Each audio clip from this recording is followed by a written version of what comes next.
So little things like that get me off my rocker. yeah, It's all sorry about that. It's all good. How's your rocker? Oh man, You rocking over there? Oh yeah, dude. Dude, what's up, man? How's it going? Pretty good. Yeah. Welcome back to another episode of C-Suite Unfiltered. I haven't been looking at comments or anything. How's the reaction been lately? You know, reactions have been good. You know, steady flow of comments. We broke 200 subscribers. Oh, let's go. So very excited about that. Only 800 off our goal of 1,000 by October. That'll work. I think we can do that. Yeah, we'll see. We'll see what we can do. Look at his request. Yeah, people were excited to hear about your dating life. You know, using Bumble. So exciting, even though it was just incognito. But yeah, dude. The last 2 weeks is the reason why that would never work out. The relationship thing, back to what we were talking about last time. Yeah. The last 2 weeks have been hell, dude. Yeah, Copilot is officially launched. Yeah. Getting started. A lot of signups. People seem to like the product. We expected bugs, but people figure out ways to make them more. Yeah. So that's always very fun. long 2 weeks. How many users right now? I don't know. Man, I don't know. Every day we're getting like paid enterprise level is what I'm tracking. Mm-hmm. Almost everyone's enterprise level, which I'm very happy about. It means they're stickier users. They're going to use the product to its full extent. All our powerful features are on the enterprise side. So we're getting like 5, 6 a day, every single day signing up and paying. Mm-hmm. So I'm not tracking the free. The free is like crazy amounts of people. 20, 30, 40, 50 people a day are signing up for that. So yeah, hopefully they stick around. They watch what's happening. They see the updates, and then they join down the road. Cool. I love it. That's exciting. Mm-hmm. You seem a little tired. Dude, last week, like my head's hurting. Everything's, it's not good. Well, we can take it easy today. We can talk on lighter topics, like train derailments in East Palestine, Ohio. I've heard about it. I just haven't tracked. I've just been out of the loop, man. No, I want to jump right into that. And I don't really want to talk about the chemical spill because I am not educated enough. I don't know enough about that stuff. But I also don't want to make this political. But I do want to be unfiltered. So you do want to be unfiltered. Last week in Palestine, Ohio. So if you don't know what's going on, hopefully you do. But train derailed, bunch of stuff that was like flammable and all the rest of it. Yeah, very, very toxic chemicals. Yeah. And then they were like, well, we'll just do a controlled burn. And then all these toxic chemicals and particles were floating around in the air. So basically a massive disaster. Like federal government should get involved, like huge cleanup, major environmental impact and implications going on. So anyways, I'm not making a political statement. I'm just talking strictly from what happened. So last week, President Biden. Dude, I knew you were going to bring this up. That is political, dude. It's political, but I'm not going to... Trump pulled it off, dude. Yes. By showing up there, dude. Oh, that was clutch. You know exactly where I'm going. So if you don't know, President Biden went to Ukraine and met with Zelensky. And such a pathetic political move. Yeah. And then Trump decided he was going to come out of whatever cave he lives in. And he went to East Palestine, Ohio, and started handing out like water and a bunch of stuff and just trying to help people. It was a softball politically for him. Oh, yeah. So easy. But unless you want to talk about the political positioning, like I said, I'm trying to not make this positional. Oh, I don't care. Political. But what I do want to talk about is this was hilarious. So Trump was handing out his Make America Great Again hats, right? the red hat that everybody hates. And he's handing out this hat, and someone zoomed in on it and noticed something, and I thought this was awesome. Not because I'm like a big Trump guy. I just think this shows Trump, art of the deal, greatest assume the sale of all time. On the side of his hat, it said 47. What's 47? Oh, 47 because she's 46. So the first time Trump was president, he was 45. Yeah. And then Biden is now president 46. And so he's handing out hats with 47 on the side. Here's another thing to add to the mix is maybe he didn't want to get the second term so that he could come back again and sell a whole bunch of merch that says Make America Great Again. Yeah. Because he can't say Keep America Great this time. So you got to switch it back up, get that new hat back on. With the 47. I was just like, that is the ultimate assume the sale move. He's just assuming the sale. He's like, I'm number 47, baby. I'm back. Dude, man, that was such a bad move by Biden. Yeah. Horrible. Every president that goes overseas and fights wars instead of focusing on stuff on the home front loses. Yeah. So that was just a stupid move. He just literally left the door open for everyone that's going against him. Yeah. And so I haven't looked at it, but I don't know if like DeSantis or any of the other potential candidates went over there, but it was a softball. Yeah, dude. You literally need to go up for 10 minutes, hand out some water, pat some people's heads, shake some hands, and you're good. Yeah. And you just dropped it. It was such an easy one. Come in there, be really heavy-handed. Like, politically, that's all you had to do. Show up, like, make a little speech, be really heavy-handed, make promises that they're going to take care of everything, and that's all you had to do. And you went over to Ukraine and promised billions of dollars to people we don't know and don't care about. Yeah. Isn't it Valuetainment? Patrick Bet David. What do you say? Well, you know who that is, obviously, right?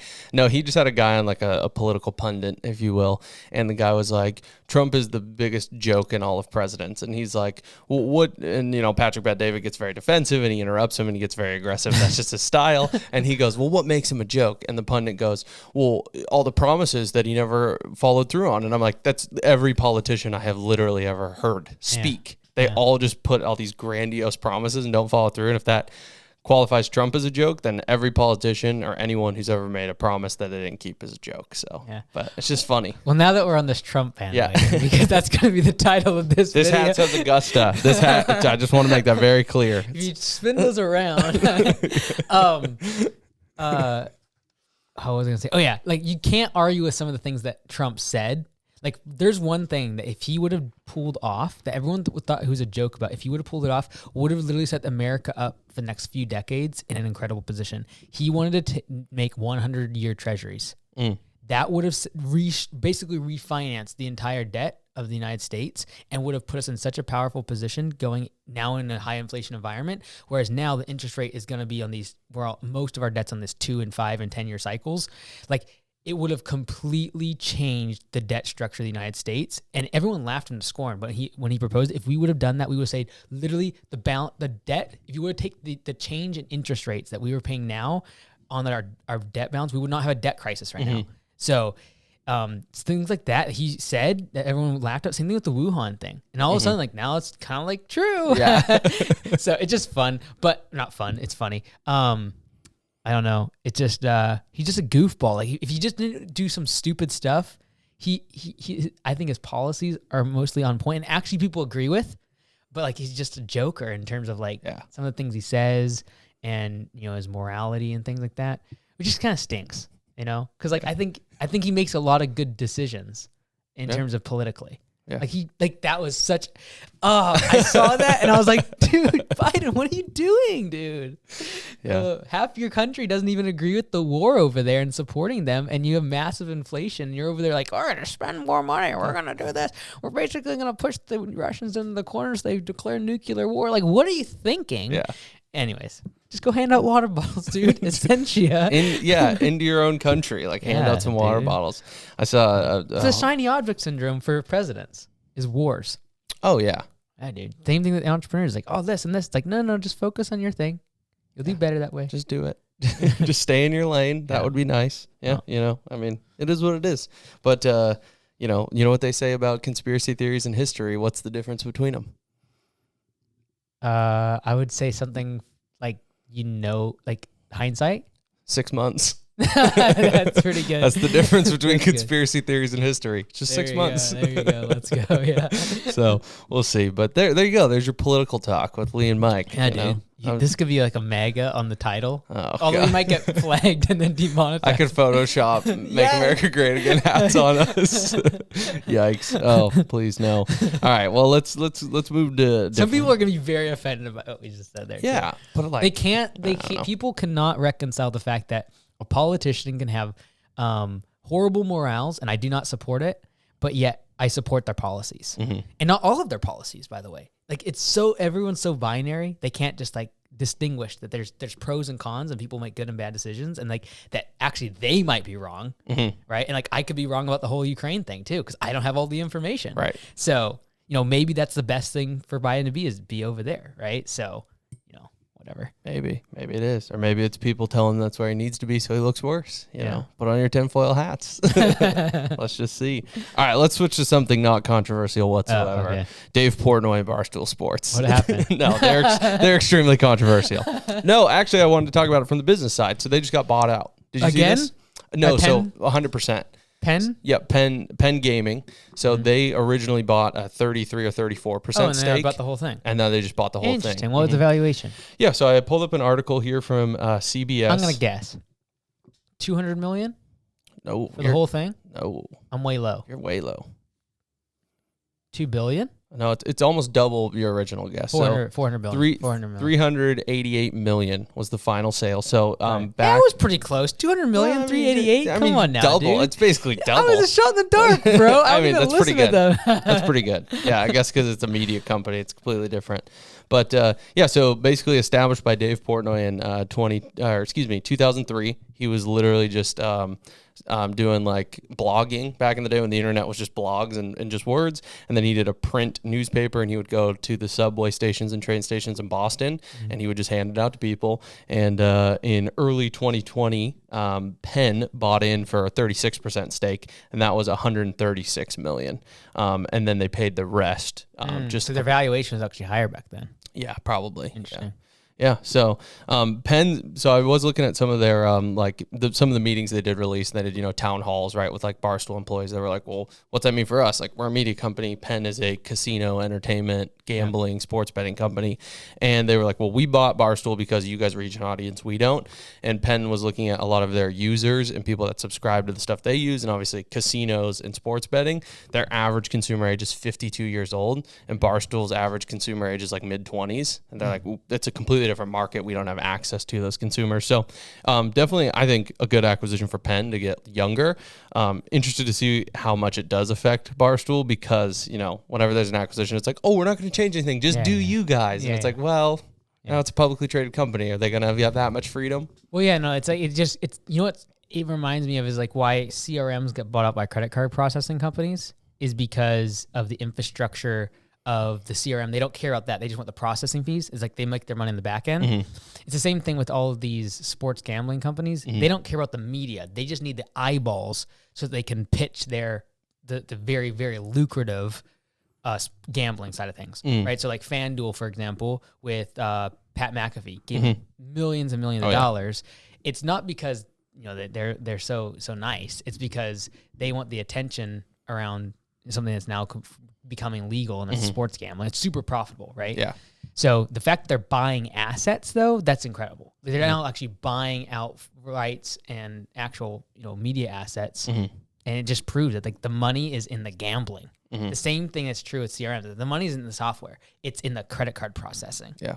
Yeah. So it's just insane, because I was looking at some of the stats. Like Barstool last year had over like 3 billion plays on all their podcasts or something. Wow. It's like ridiculous. Podcast only? I think so. Maybe it was on YouTube too. I'm not sure. It was like one little clip. It was somewhere between 2 to 3 billion. And I was like, that's nuts. So they basically paid a 10 cent per view valuation. 10 cent per view, annualized view. Okay. All right. Something like that. Yeah. You have to get 100 views. Okay, yeah. Yeah. So, and that's primarily what Barstool is, right? Their media, their bloggers, their podcasts. They're getting more into video format. And then part of their partnership with Penn, when Penn took the 36% stake, was so they could open the Barstool Sportsbook, which is an online and mobile betting app. Interesting. So now are they going to do that? It's up in like 10 states. Crush. I think that'll crush. Oh, it's up in like 10 states. Really? Pretty much every state that has online sports betting, it's in there. See, that's what I think these big brands that are buying out should do. Instead of being like, okay, we're going to buy out this media rights, now you're going to like come to Penn Gaming. It's like, no. Use the brand you just bought because everyone knows it, and take your technology and like legal, in this case, sports gambling, and throw it over here. Yeah. It's what, again, CRM and they do with the credit card processing, like monopolize, but then use the CRM's name. That's what is happening. Yeah. That's cool. Yeah, it's pretty interesting. I mean, obviously, Dave Portnoy, it's cool to... Have you ever done gambling for sports? I have. You have? Just for fun. I've never done it. Yeah. It's actually... Kind of like market research, like me and Bumble. Yeah, here we go. Perfect. Flip the script on me. You're trying to get a way out there. You're like, No, I'll own it.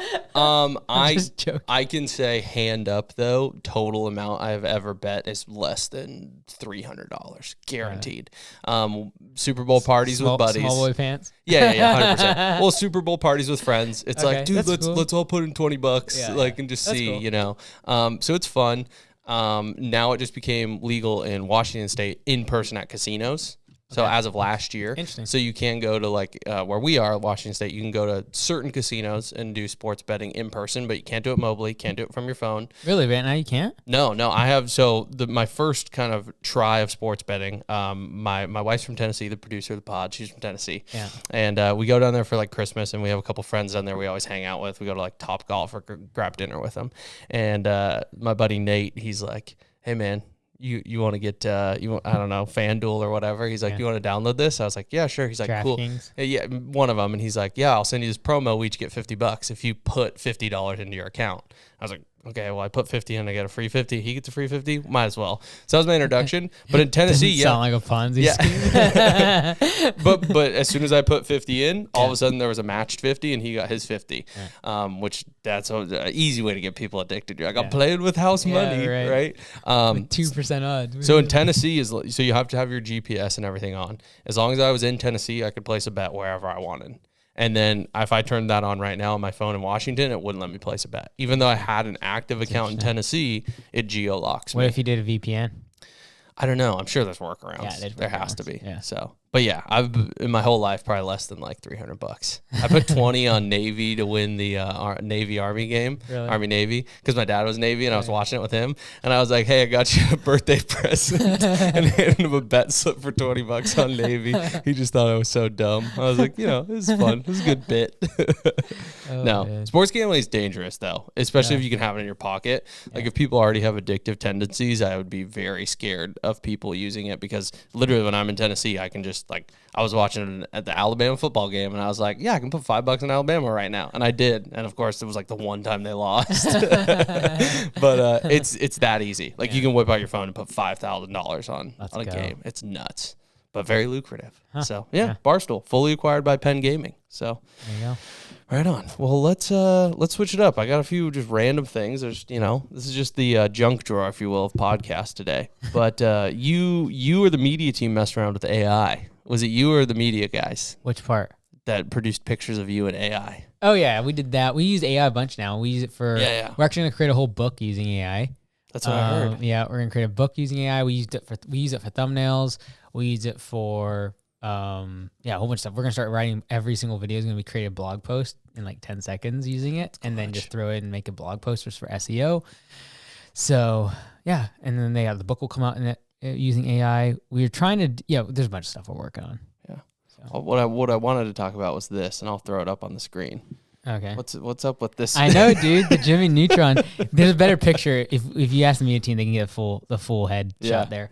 That was I'll throw it up on the screen so you guys can see it. Doesn't have the green. I don't have green eyes, dude. Yeah. I don't know where it got that. That is scary. You're a 12-year-old man with a mustache. Yeah, dude. Let's go. That's what you do, man. That one threw me for a loop, though. That was. There's better ones. In that case, I think we just use Midjourney. There's better ones that more or less take like more actual and then just add paint to it basically and make it more realistic. This was like I had to ask for like cartoonized kind of whatever. Yeah. So making a book with AI, or writing a book with AI. So you're writing the book, or are you using AI to write the book, or is it a give all my secrets, dude? Come on, give us a teaser. So you mentioned it offhandedly, and my ears perked up. Basically, you can take I was helping with Sean Spencer the other day because he was like really struggling with some stuff on his website. I'm like, dude, just copy this into ChatGPT, have him rewrite it, and then he's like, oh, well, it said like it's all in third person. I'm like, just tell it to write it in first person. And he's like, this is crazy. And what's cool, I don't mean to call Sean out or anything, but like we talk occasionally, and so he's kind of afraid of AI stuff and like what we're doing with Copilot tracking and like measuring properties from aerial, and he's like, I don't know about that. So it was really cool to see him like switch on, and all of a sudden he's like using it for other stuff and like customer emails. So I made a video today about AI, how it's useful right now, how it's helpful, not what the future is going to be. And but yeah, we're using it for a ton of stuff. But yeah, the book is basically you take when you on a video, you can go to the bottom right hand corner. There's a little 3 buttons there. You go video transcript. It's going to have all the transcript based upon the time codes. Take the time codes out. There's a button to do that. Copy that text, paste it in the ChatGPT, and then tell it like, take this video script and turn it into a blog post, whatever. And then it'll spit it out. Dude, that's awesome. So there's limitations in terms of size. So what we're struggling with the book is like, we're going to have to break down the audio. Mm-hmm. Because what we're doing is we're taking that video I made last week, the marathon video. That's like Yep. 3 hours, 3.5 hours. We're going to make that into a book. It's going to be great. Let's go. Repurpose content, dude. Love it. So are you saying that you could theoretically, as a content creator, Yes. kind of stepping into those shoes, you can just take your videos, you could do audio recordings. So you could essentially be driving and just do an audio recording and then 100%. turn it into a blog post, turn it Just into talking a book. and knowing that like you're not going to have good grammar or punctuation or whatever, and then just throw the script in, take the script, and it'll make it into like paragraphs and well thought out. Now you do have to be still careful like editing it, because like it'll sometimes go off in a direction. It's like, we don't need to talk about 3 paragraphs about that, like, right? So what we're probably actually going to do, we decided on though, is like, just for the sake of time, we're probably just going to do the audiobook for now, but we definitely have the technology to make the book pretty quick. So we could theoretically make books like one about hiring and just take all my videos about hiring, categorize, like order them correctly, take the scripts, make those each into chapters, and make a book, no problem. So I really think though the problem is that this is going to dilute what's on it, like writing a book is all about. Right. Like, I think honestly, who reads books? Like seriously, audiobooks are going to take over the world. So we're going to probably just do an audiobook for now, because it's really easy, because we can just take the audio, literally, master the audio a little bit. I already have the intros and everything for the video. Like literally, I won't have to touch it. They'll cut it all up, make it into an audiobook, and then we'll just give it away basically. Dude, that's awesome. So well, the big debate right today is, do we call it the lawn care millionaire or the lawn care billionaire? Because the lawn care millionaire used to be Jonathan Potoshnik, and everyone compares me and him a lot, right? Yeah. And it's kind of his brand. Everyone kind of knows him as the lawn care millionaire, because that's his channel name. But he hasn't made videos for a long time. So I feel like I need to like reinstate the brand. Yeah. I have 2 URLs, thelawncaremillionaire.com. I have that. And I also have the lawn care billionaire. So the big debate today was, does it sound too arrogant to say billionaire? And we came to the conclusion it did sound too. I disagree. I know, but like if you say billionaire when you say lawn care, you're gonna alienate people, because like, oh, this person's like so stuck up or arrogant. That's fair. And then we just had fun with it. We're like, yeah, we do like the lawn care billionaire. That's right, with a B. Yeah, well, I think most of your core audience knows like it's semantics at that point. Right. Like you're just having fun with it. Totally. It doesn't. We don't take ourselves too seriously. I don't think at Augusta. I don't think you and your content like. Yeah, but people in the public. Yeah. Oh, that's just like, dumb. This kid thinks he's got a. Yeah. I've gone on stage now twice now saying I'm gonna become a billionaire in the lawn care industry. I love it. That gets me fired up. Dude, you posted, so you've been posting a lot of clips, media teams have been posting a lot of clips of your keynotes from Landscape Summit. Yeah. And have you noticed, do you ever see the comments on your like shorts or reels? I know you see comments on like your main channel and things of that nature. Depends which. Like Facebook, Instagram? TikTok, YouTube Shorts, Instagram Reels. I try my best, yeah. Dude, like multiple people have commented on shots of you speaking at Landscape Summit saying like, too bad the room's empty. Oh, yeah. Or like, no one's even in the room. Like, this is staged. I love those. What? I think I saw a couple of those I put in like, they're like, I guess we'll never know. Yeah, like, dude. I just kind of it makes no sense. It's like, yeah, no. There's no video that would dispute it's in a room of 300 people or anything. But just go off a reel and, that's all you need. Sound bites, man. That's all we need to make opinions now. Yeah, dude. Hey, it's good people are cynical, especially when someone's spitting business advice. I think it's good to have a little bit of cynicism. Yeah, that's fair. That is fair. I do agree with that. You only know the work that went into the event and you know what I do and everything, but like some random person saying the reel for the first time or TikTok, like I think it's a good thing that people are like, okay, he's giving me business advice. He's young.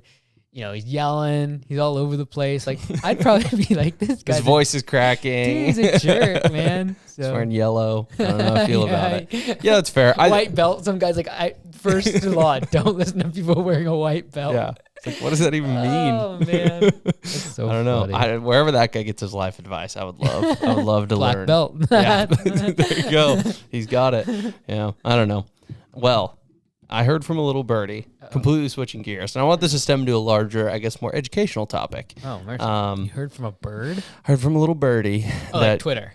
No. Oh. Just a reliable source who will not be named. Okay. What's that got to do with it? Dude, I can't reveal my sources. All right? I have protected sources. I'm in the media game now. That you had some Airbnbs that were rented that did not get cleaned.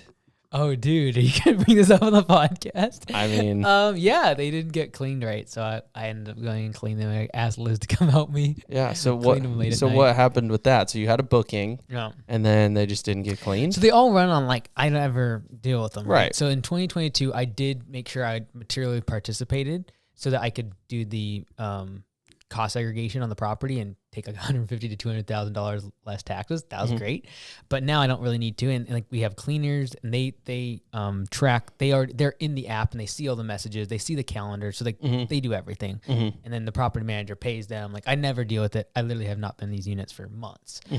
So yeah, it just so happens that the other day someone contacts me and is like, "This unit's not clean." I was like, "What in the world?" So it's the one right next door, right on the other side of this wall, and they're over there right now, dude. Oh. So I came back basically said, "Hey, here's money. Go." I give him $240 to go have dinner, and I'll clean this place out. And I asked Liz to come on over. Yeah, and we cleaned it up, made them happy. They want to stay an extra 4 months now. Oh, well, there you go. I did. Yeah, so that's wild. That's it's fun. So you just have to hop in and clean. Yeah, dude. Leading from the front. I can clean, bro. So we we'll tighten down systems a bit. It just Liz and I are both really busy. So as what typically happens with employees that are not managed, like they got to be brought into correction a little bit, and so tighten things up a little bit. Yeah. But I cannot reveal my sources. Yes. I will not. Can't do that. I gotta keep them confidential. They're trusted. Allegedly. They're vetted. Allegedly. Okay, but honestly, it's a funny story, and I didn't know they were right next door, and I didn't know it was that fresh. And your voice is loud, dude. Yeah, dude. I know. You're like, I'm very sorry. These are thin walls. These are thin walls. Well, let's talk about in general though more about Airbnb. Okay, so cool. if you are, if you follow any sort of business content and you're scrolling through socials, you're gonna see some dude, some bro, in his 20s being like, "Bro, Airbnb arbitrage." Yeah. So explain. Let's start at step one. You have a property. You wanted to open Airbnbs. Explain how that works. I think it'd be very educational. Well, the vast majority of Airbnb arbitrage is illegal. Because what they're doing is they're getting a lease and then they're subleasing to people on Airbnb, which is 99% of leases that's illegal. There's almost no landlord in their right mind that would let a renter sublease to Airbnb. It's ludicrously stupid. From an insurance perspective, from a valuation of your property, like on and on and on. But if you're actually going to buy a property, the value of doing an Airbnb is that there is currently a law that allows you to do cost segregation and break down the value of like the carpet versus the windows versus the appliances and take a way bigger deduction in terms of depreciation in the first year. It's going to start whittling away, but it's still a big value for real estate. So there's tax benefits, and that's why people why people will like buy a piece of real estate, put it in service in like November of the year, and then materially participate in their one Airbnb unit like I did in this property, and then I can write off the whole thing as a short-term rental. It's a quote-unquote business. I can take way more deductions. Totally legal. I think it'll be closed. That loop will be closed pretty quick, I think. But Airbnb's pretty new, and the government's slow at closing these loops. So that's one way, more from a tax perspective, and I know that went a little bit deep. But for someone like looking at Airbnbs, one thing you got to think about is regulation and licensing. Like everyone's like, "Oh, you can do it anywhere." You can't. Yeah. The vast majority of places you can't just throw up an Airbnb. Like you can't honestly most Airbnbs are probably unlicensed and unregulated and not allowed. So someone actually called on this place, and then we had to submit stuff to the city and get all the permits and everything. But you got to be in the correct permitting. Like most residential zoning will not allow it. There's some cities that will completely ban it. There's some places that will only allow one unit per owner to have Airbnb because they want it to be like bed and breakfast, not like a business of 30 people. So and the hotel chain is obviously lobbying for a lot of this stuff too because they don't like it. So you just gotta be careful. I think the arbitrage thing is an absolute joke. As it is with like seller financing and all these other things with real estate. There's just so many people that make money because it sounds good. It's low money down. When you hear low money down, think high risk. And so, if you're doing that arbitrage, if your landlord catches you, you're probably going to be homeless. So, and not going to get another landlord to sign a lease with you because that's the last thing when you have is a subleasing tenant. Yeah, like I saw this one very recently, and he's like, it's like he's in front of like a luxury condo, and he's like, since I've never bought a home, I can use first time home buyers FHA, and then through Airbnb arbitrage, and I'm just like, brother, you're speaking fast. Like this is, I don't know about this, so I figured I'd ask you about it. So, arbitrage seems very legal, and from my very limited knowledge, and then how would someone get started like the legal way? Like if someone were interested. What's the process and what's the safe process? Not the get rich quick. Go to your city's account, type in STR, short-term rental regulations, see what areas are allowed to have and what those regulations are. They'll typically have a page worth of requirements in terms of like separate access. Is there, there's a whole bunch of stuff. Mm-hmm. Every city's different. There's some places like, that are way less regulation. If you're living in an urban area, guarantee you it's a lot more regulation. Places like, Los Angeles, there's a couple cities now where like you can only have one, and it's like literally in certain neighborhoods there's none. And so you can get shut down really fast. So I would say first and foremost, if you're not going to go that very legal route and go get a permit for it, don't spend a lot of money. Don't spend so much money on furnishing that if you get in trouble, you can't just be like, okay, I'll turn it into a long-term rental, right? Because that's like the less legal way to do it is like, hey, look, I'm going to put a divider in my house. I'm going to rent the site out. And if someone tattles on me and I get in trouble, great. I'll just turn it into a long-term rental. Because like the government's not going to get involved as much with long-term rentals as much to do with these short-term rentals. People are mostly concerned with these short-term rentals. So that would be the number one thing. Go to your city, ask for the regulations, make sure you're doing it by the law. Make sure you have insurance for it correctly. It's totally different. If you have a short-term rental person, that's under 28 days typically. Your insurance changes. Also, in most states, when someone stays over 28 days, they become a long-term rental, even if they are not a resident, even if they're on Airbnb. Okay. Like, it's a short-term rental. No. If they stay like 2 months, they have most times legal protections as if they were a long-term tenant. So like what this happened with COVID is when everyone shut down and everything, there was a bunch of tenants on Airbnb that just stayed in their units. Yeah. And if they had been there for less than 28 days, they're considered a short-term rental and they got kicked out. The people that had been in their units for like a couple months and then that happened, they were able to stay there and not get evicted. So wild. There's a lot of little things like that. I just read a couple books, right? Do books, don't do videos. This is one area where like it's so new and like frontier, like go after the books that have a whole bunch of reviews and people have done this before. They have really good information. Like all of it's automated. Like I don't ever like text someone like the code to the front doors. I don't tell them like the Wi-Fi password. Like it's all automated. It asks for reviews automatically. It does everything automated. So you just read a couple books, educate yourself, make sure you're doing it right. A good 1 or 2 books on Airbnb will clear up a lot. Yeah. Why did you get into Airbnb? Taxes. That's yeah. So I was able to get I probably saved about $175,000 last year in taxes just by doing it. And then now, is that property taxes or no income taxes? Okay, income taxes. Got it. Yeah, because what's cool about when you do this is I can take that against my income. So like if I'm doing a regular real estate deal and I'm losing money because I invest into like putting new carpets and paint and I remodel a house or the facility, I can't take all of that as an expense like a business and say, oh, I lost money on this business, so therefore I can take that against the gains in my other business. Can't do that with real estate. Okay. You've got to amortize that over the course of like 27 years. So there's not a lot of benefit to like remodeling a unit for tax purposes. Okay. However, if I take that same unit and say, okay, well, actually 40% of this property I can depreciate all this year, accelerate depreciation it's called, because the windows, I got to replace those. The carpet only lasts a few years. The appliances are on their way out. Then you can depreciate way more. So on this property, it's, worth, or it's like 2.6, let's say. So typically I would be able to get like about $100,000 a year in depreciation. Well, I'm going to take about $700,000 in depreciation from last year because I just had an assessor come through. You pay an engineer. They come look at all of the appliances, the whole unit. They take pictures, the whole 9 yards, and they figure out what can be accelerated into depreciation. Sorry, it's like really deep. No, I like it. I'm trying to follow real estate and all that. Like it goes over my head. Yeah. But like real estate is a tax game. Like you do not make a lot of cash flow. Like I have not made a lot of cash flow. I made some good money on the sale of the units we did last year.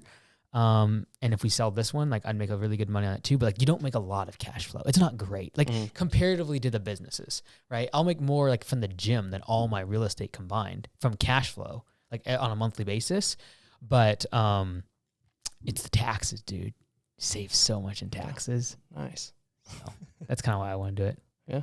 When do you think you'll get out, or you think you'll just do it as long as you can? I don't know. These smaller deals are annoying. Like even the 10 units, it sounds bad, but it's just too small. Like the next deal I will do is 40, 50 units, and it's gonna be a ways down the road. It'll be when I have like a massive tax liability. I'm like, oh, sick. We need to build something, or we need to buy something, get it in operation by October, do the whole accelerated depreciation so I can get this tax bill taken care of.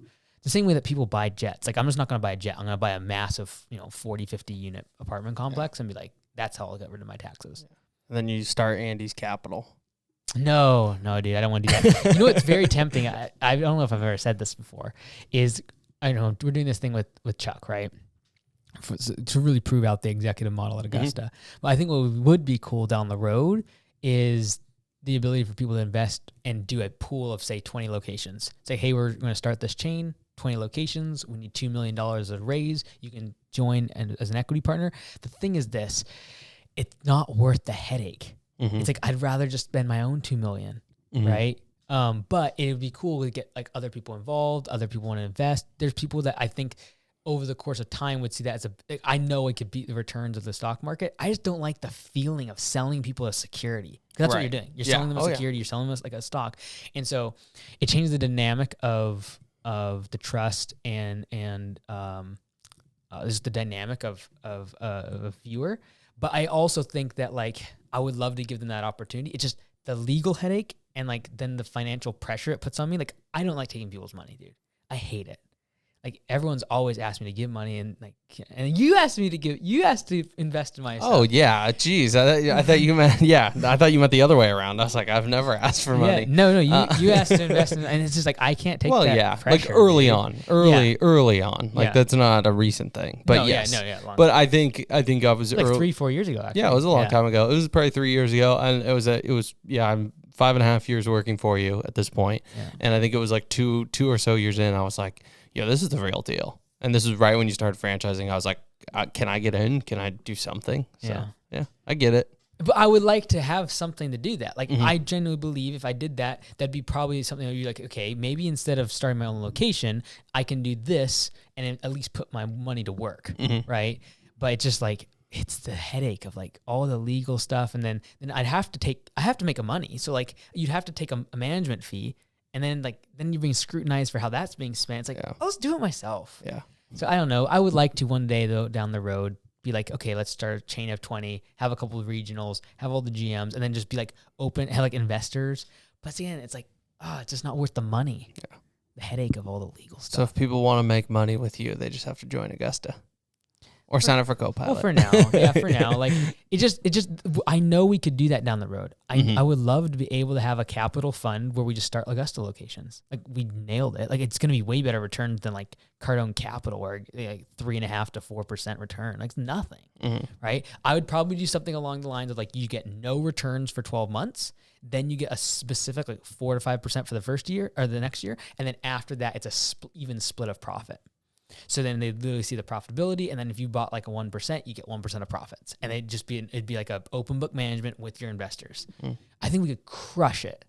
Yeah, it's just a matter of like, is it worth the management fee that I'd be getting on top of it? And it's not.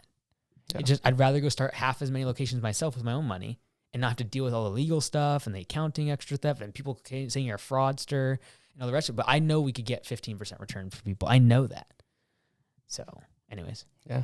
Dude, that's exciting. I don't know. I would love to do that. Yeah, I know, dude. Really cool. I'm pretty excited about that. Like, okay, dude, this is kind of like, so my thought is if we have the bank with the FDIC stuff, that would be our way in. Because then you could say, okay, people put money into the bank. Then like what every other bank does is they do a 9-to-1 split and they can leverage $1 and make $9 of investment. If you're FDIC and like, go through the whole rigmarole, we could then do that, take the money, and then go invest it, but we control the whole process, but then have better returns for the people that do savings and checkings account and give them a higher percentage. That's one way to do it. I don't know. That's just probably what will end up happening. I like that. It's exciting. Yeah. It's very cool. I think that's what Cardone Capital is going to do. He's gonna start a bank so that way he can get money from people and not have to have them an investor, but he can use their capital and pay them 0.5% or 0.25% instead of 0.1% that they're getting in the bank. So he can literally say, I'm going to give you 3 times as much the interest, but then he takes the money and doesn't have to give 4% interest because they're not investors. They're just putting their money in the bank. Like banking is where the money's at, dude. All the money in the world revolves around the banking system. Yeah. When you actually grasp what actually happens with the bank, people would start banks. Yeah. So I would love to one day have that and then have it as like, though, where they can actually invest and get a piece of a security in, 20, 30, 50 location Augusta lawn care. Yeah. What's that? I'd be way more passionate about that than real estate. Like that's what we all of that because you said Andy's capital. Yeah. So. No, it's good. I think it's good that you show that that's what you're passionate about. And yeah, I think when you first started getting into real estate and then Liz was like, well, I'm going to do some property management. I did look into it and started doing like free online courses and stuff. And I was like, this is not for me. Yeah. I could just care less about it. Like the most I know about real estate is my own mortgage. Yeah. Like that's it. And I'm happy with that. Totally. I think it's just one of those things that's like, even if you look at like how much you're making in terms of like your salary, if you went and got like a duplex, you would make such a small amount compared to your salary, and yet you're going to invest all this capital into it. Like it's going to like suck up all your cash, and it's going to make a very small return compared to what you're just working your job. Right? This is what I talked about with Liz. It's like, look at your salary compared to what you would make on like a killer duplex of like a few $100s extra a month in profit on top of like your mortgage, maintenance. Like you'd be lucky to get a few $100s a month right now. Like just spend that time working on the career, growing the cash position, and then like a business doing that will just do way better in terms of return. So I just got to prove that like the executive model works, that it is you copy and paste. And then that gets very interesting after a few years. Yeah. There's that going back to the bank. Once you understand banking system, so I can't think of what it's called. It's like one of those. It's a fallacy, and it's I can't like the technical term of the money fallacy. But basically, it's like if you break it down to its simplest extent, it's like if I'm a baker and I own the I'm trying to think of the analogy, but they take it down to like olden times. Like so, if I'm a baker and I own the carpenter. $20, and then the carpenter owes the steelworker $20, and then the steelworker owns me, the baker, $20. Is money even real? It's some fallacy. Right. It's like an ancient trope, and I was like, it is interesting when you start to think about it that way. Well, and like, if you actually break down what money is, it all is a Federal Reserve note. Yeah, it's just the promise to pay from the government. Yeah, $20 bill it says it right on there. It's a Federal Reserve note. Yeah, it's a loan, debt. You're just passing debt between people. Yeah, it's very weird.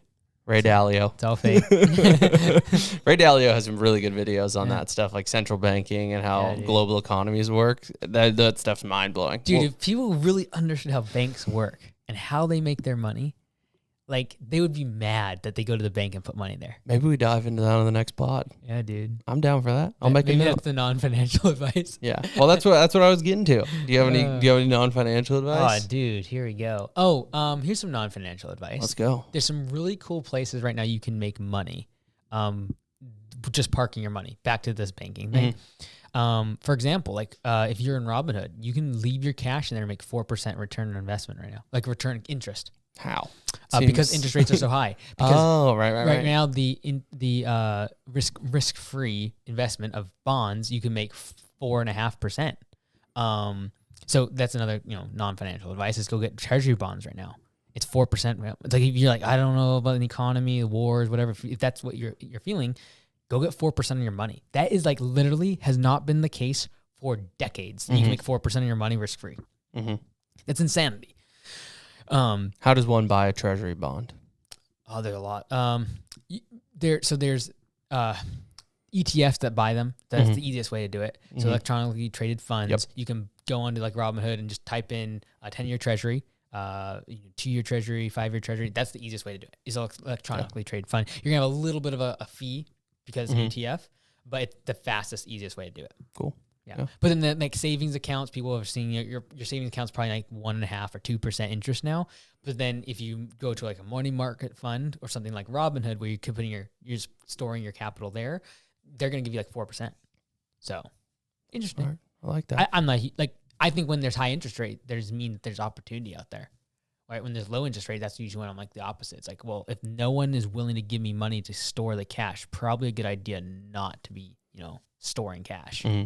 So That's your non-financial advice. It's not financial advice. Great non-financial advice. I think we got a little bit too deep on this one. This is not like this pod is not meant for like things about rental arbitrage. Yeah, but we hooked him with Trump. You know, Trump and Biden. Got the click, bro. Yeah, did we get the click and a massive retention? Retention. Massive drop. This is we have a Okay, so we need to have a vote. So in the comments, do you prefer the edgy, controversial stuff? Because we do have some pretty good takes, you know. I feel like right, yeah, you know, and bad. Then or do you want the in-depth, kind of boring, what we talked about, like arbitrage and taxes, like that's pretty deep stuff, dude. I think it's a balance, Banking. though. Okay, all right. I think that, like, I mean, I know, Brent the Great, longtime follower, but he said, like, you guys should ask for questions from the audience, and I know I have said it probably at the end of pods or randomly in the middle, but yeah, if you guys have questions, just throw it in the comments. Yeah. Like, what's your financial advice? Oh, dude, I got some great non-financial advice. Oh, All dude, you got ready. Dude. Oh, you got notes, dude. It's just when you're in the content game, everything's to your inspiration. All right. So my wife and I did a recent little weekend getaway. It was her birthday, the producer's birthday. Yeah. And so we stayed at a hotel over the weekend recently. Just a little getaway locally to a nice little, seaside town in Washington, just spent a little time together. And here's my non-financial advice. Check the hotel alarm clock before you go to sleep. Oh, just make sure it's correct? It should be illegal to use a hotel alarm clock if you are a guest. My alarm clock went off at 4:30 a.m. in my hotel room, and I was very upset. Dude, I'm the same way. If I get woken up, I'm so mad. And I wake up at 5, typically 5:30, but I was like, that should be illegal. I want to know who stayed in this room last. That is, you don't do that. You don't. And then it's middle of the night. It's not my clock. I don't even have a bedside like clock. I don't like complete darkness in my room when I sleep. And so I'm like, where's the snooze button? Like, how do I turn it off? And I'm trying to find the light switch. Just pull out the thing out of the That's why, I almost did that. I got to turn it off. Yeah. But that's my non-financial advice. When you stay in a hotel, check the alarm clock. Make sure it's not set. Let's go. Some people check the alarm clock for things other than the alarm. Yeah. Like if there's a camera or a noise detector. Yeah, dude. Biden's listening to you. That's all I got. Is that the pod? That's the pod. Let's go. Like and subscribe.